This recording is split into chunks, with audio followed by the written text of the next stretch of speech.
Dostlar, assalamualaikum. Sizlerмен Грузбек тағы. Бүгін бізде мини Prius 4-ші этаждан түсіріп, 11-ші этажға лифтпен көтеріп жүрдім. Жұмыс барысын салып отырамын. Достар, біз Клиент үйіне келдік. Жаяу осылай лифтімен тасып отырмыз. Достар, Клиенттің заттарын үй азғантай күні осыны тиеп алып, машинаға салып, екінші адресқа барып үйіне көтеріп береміз.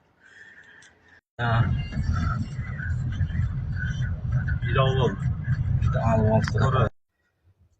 Dostlar, mene Клиенттің үйіне келдік. 12-ші этажға лифтімен көтеріп жатырмыз.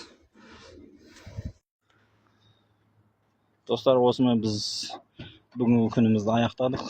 Осында мини Priusбен сіздерден болған Грузбек. Келесі кездескенше аман сау болыңыздар.